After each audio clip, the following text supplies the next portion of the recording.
Welcome everyone to another startup and automobile documentation. What we have today is a 2021 Toyota Corolla XSE Apex Edition. This example is painted in super white with a black sand pearl roof, one of 3 color options for the Apex Edition. It does have smart key access at the front doors. And on the key fob you have the buttons for lock, unlock, trunk release, and panic.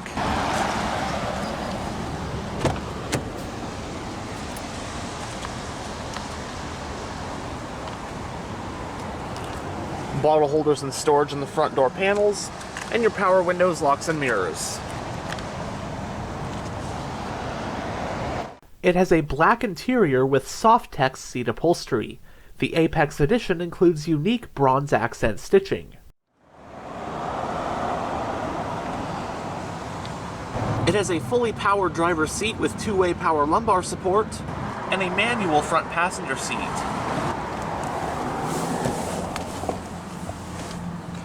But now that we're behind the wheel, let's go ahead and start the engine. And it does have push-button ignition.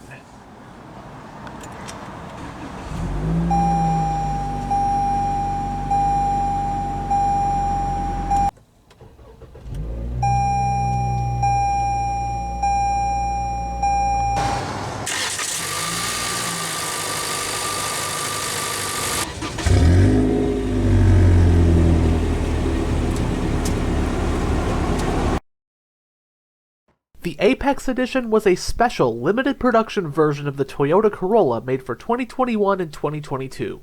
It was only made in the sedan body style and was based on the SE and XSE trim levels. First and foremost, the Apex Edition gave the Corolla some significant performance upgrades, mainly in terms of the platform. The suspension is lowered by 0.6 inches with upgraded shocks, springs, and stabilizer bars. The steering was tuned as well. All this comes together for a significantly better handling Corolla that offers a more dynamic, engaging driving experience, especially on windy roads. While it doesn't get much in the way of power upgrades, using the same 2-liter inline-4 found in standard higher trim Corollas, the Apex does get a sport-tuned exhaust, which gives it a pretty nice sound. The Apex Edition also got some unique cosmetic upgrades. Most notably, it has a factory body kit with black and bronze accenting. Special bronze accenting can be found on the interior as well. It also gets unique gloss black flow-formed alloy rims that are lightweight and also aid in brake cooling. You'll also find blacked out badges. For the 2021 model year, there was a total of just 6,000 Apex Edition Corollas produced. Now the vast majority of them use a dynamic shift CVT transmission with paddle shifters. However, just about 120 of them, all SE models, offered a 6-speed manual transmission. That makes an Apex Edition Corolla with 3 pedals a real unicorn, and I'd imagine a serious future collectible.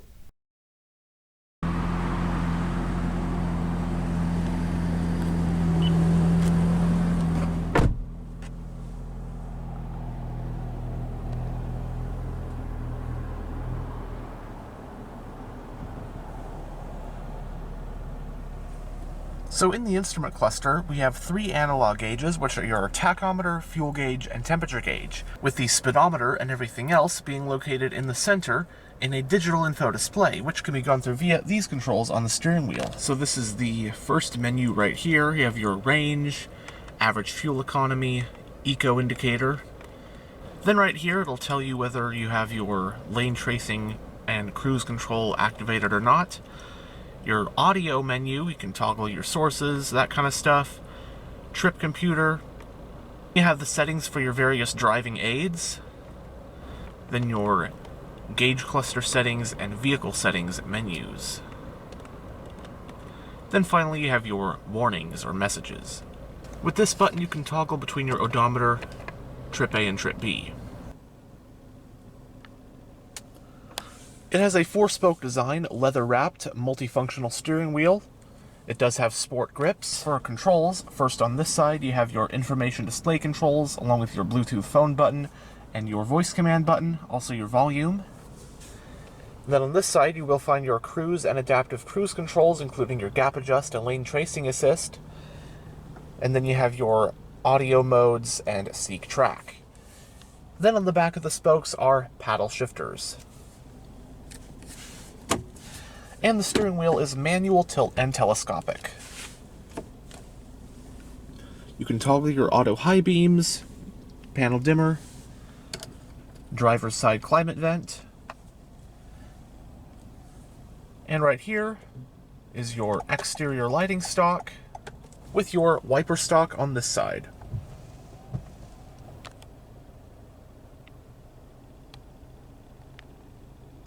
So going down the center of the interior, you have your whole touchscreen head unit right here, with various physical controls as well. The system we will go over more in a bit. You have your hazard light switch, central climate vents. You have single zone automatic climate controls, your fan speed on this side, auto mode and temperature for this side. Then you have your off, defrosters, different zones, eco mode, AC and recirculation. In addition, both front seats are also two-stage heated. You have some storage along here. Ahead of the shifter, you can toggle your sport mode and your traction control.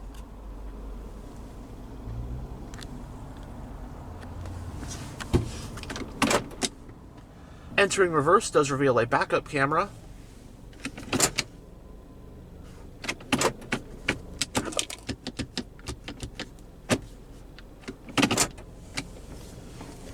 The parking brake is electronically operated. You also have your auto brake hold button. You have two cup holders. Center console with some storage along with a USB-A port and a 12-volt power outlet. And you also have a USB-A port right there. Passenger airbag indicator.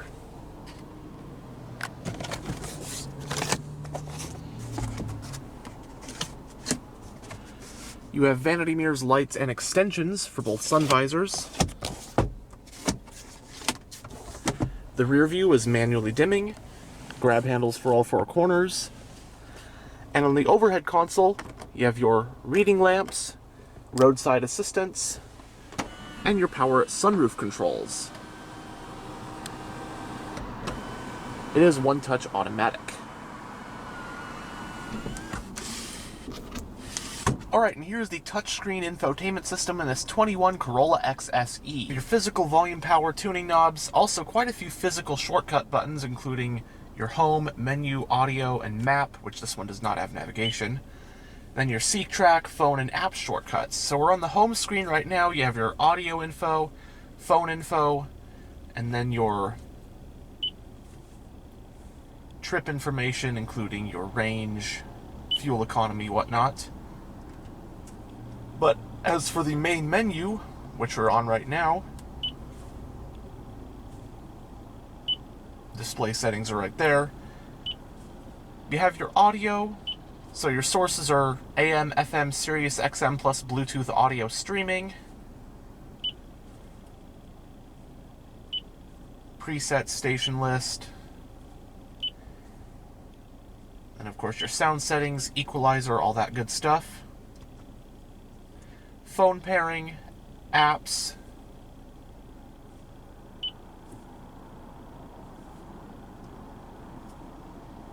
screen projection.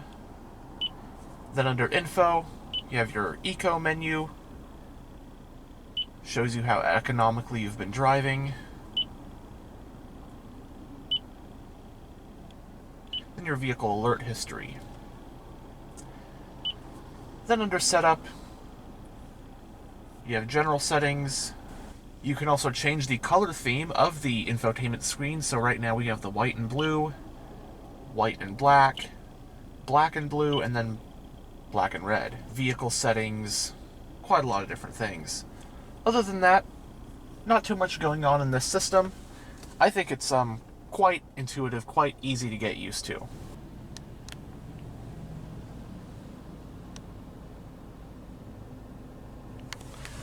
But now we'll roll down the driver's window and have a look at the engine bay. All four windows are fully automatic.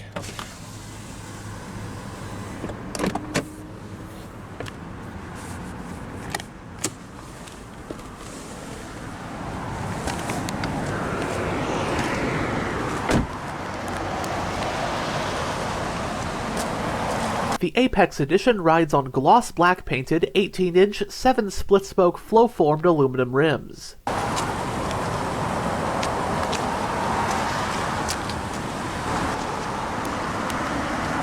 gotta say, I absolutely love the body kit on the Apex Edition. The Corolla Apex Edition is powered by the Toyota M20A FKS 2-liter naturally aspirated inline-4 engine, branded as Dynamic Force. It has an aluminum block and head, dual overhead camshafts, 4 valves per cylinder, variable valve timing, and both port and direct injection. Horsepower is rated at 169 at 6,600 RPM, and torque is rated at 151 pound-feet at 4,400 RPM. Sending power to the front wheels is a dynamic shift continuously variable transmission with a manual shifting mode. Running on regular unleaded with a 13.2-gallon fuel tank, EPA estimates are 30 mpg in the city and 38 mpg on the highway. It has a McPherson strut front suspension and a multi-link rear suspension. It also has 4-wheel disc brakes, with the front ones being ventilated.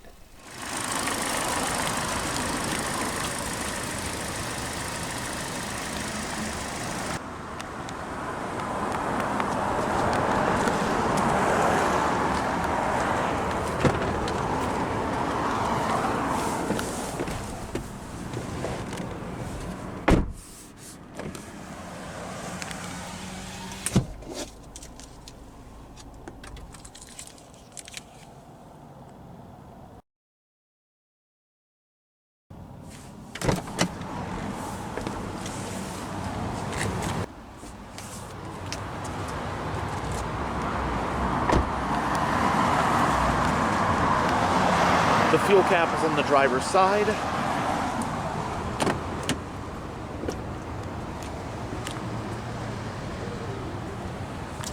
Storage on the back door panel as well.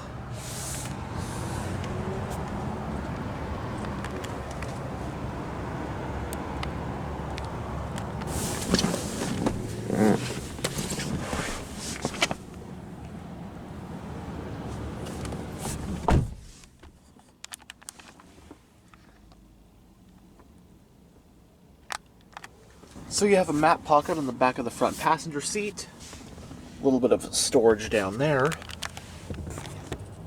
You have coat hooks on either side.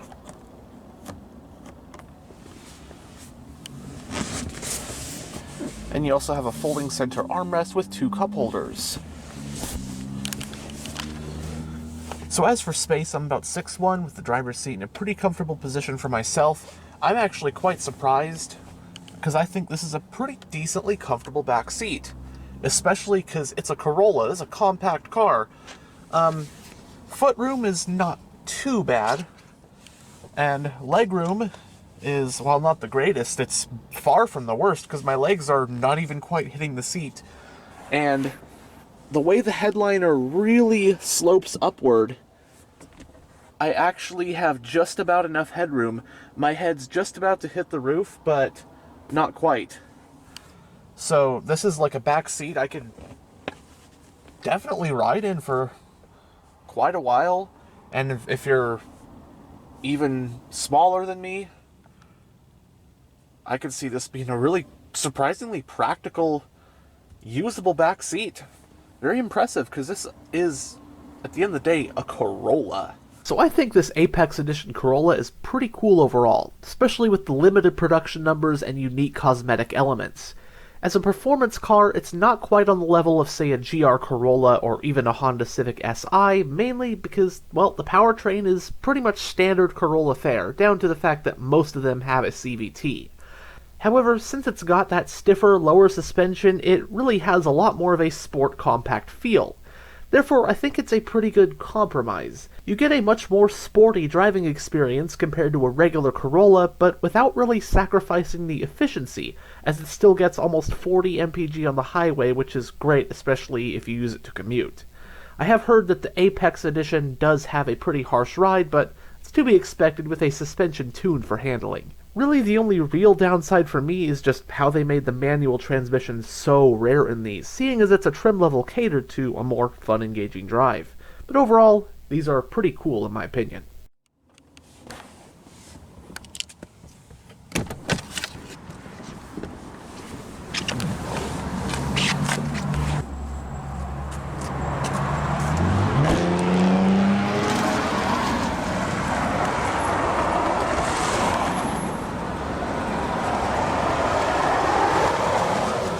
single exhaust.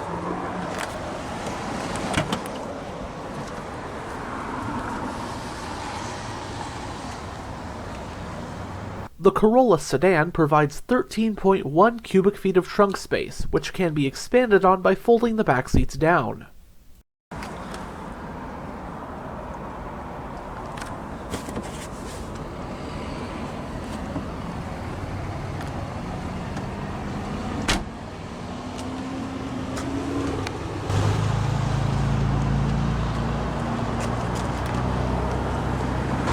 Anyhow, thanks for checking out this tour of this 2021 Toyota Corolla.